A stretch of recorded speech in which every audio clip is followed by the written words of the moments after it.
I'm Alex, co-founder and CEO of Grafpad. Actually, the company name is Pigeon and the product name is Grafpad, sorry for confusion. So on the surface, Grafpad seems like just another drawing application. However, it's a lot more than that. Instead of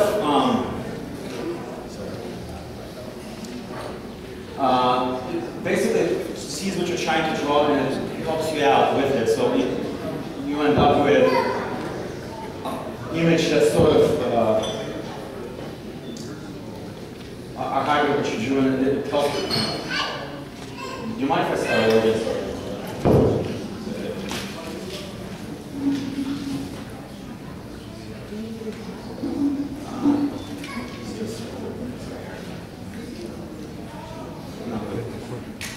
So in surface Grafpad seems like just another drawing. However, it's more than that.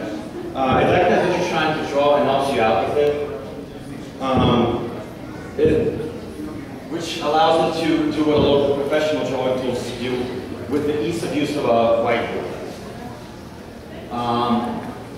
Grafpad is not just a drawing tool, it's a brainstorming tool. It allows you to use the whiteboard like a piece of paper. With the added benefit of after you draw, you're drawing it, you don't have to recreate it again in PowerPoint afterwards.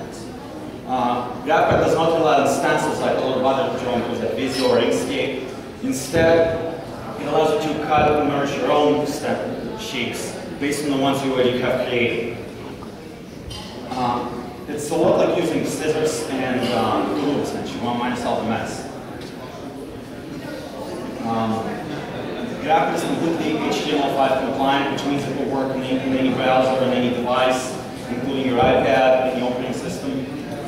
You just go to the website and it works. You need to install anything, download anything.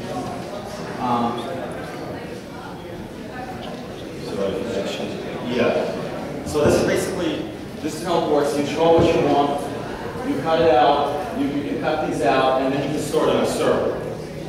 It's very easy to use, very user-friendly. So you might think, a tool that's very doodle-based, does it have the kind of power that Visio or PowerPoint allows?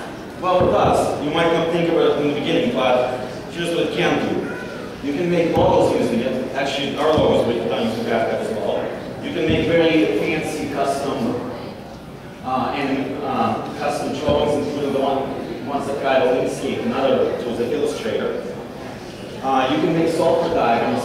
This one is for the I'm pretty sure what it's called. I drew it a while back. Sorry about that. And you can even make blueprints on it.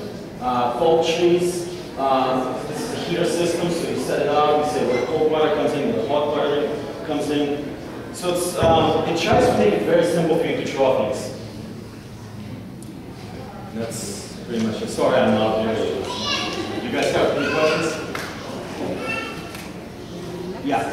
It's not like Visio. How are you different to Visio? We're different from Visio in that we draw things like you would on a whiteboard or in actually, let's go, sorry. Yeah, first, yes, sorry, actually.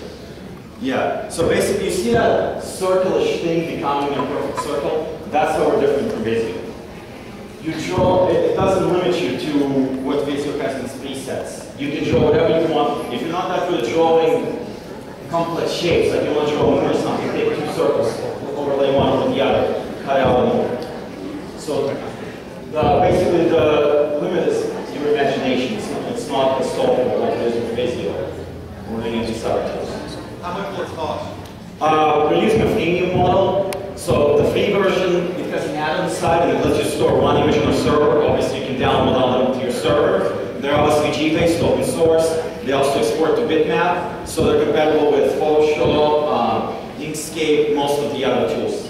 Then there's also a paid version that costs $5 a month. It lets you save as many images as you want on a server, and it gets rid of the advertising, which is a really big deal if you're drawing something like an iPad and you have limited real estate.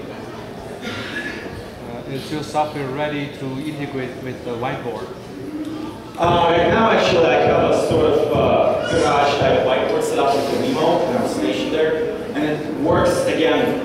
A lot of these expensive whiteboards that work exactly as advertised, they are very expensive, so that's why we're only listening to this. But in theory, it works completely fine. We're still trying to figure out how to set up the user interface to make all the gestures usable, like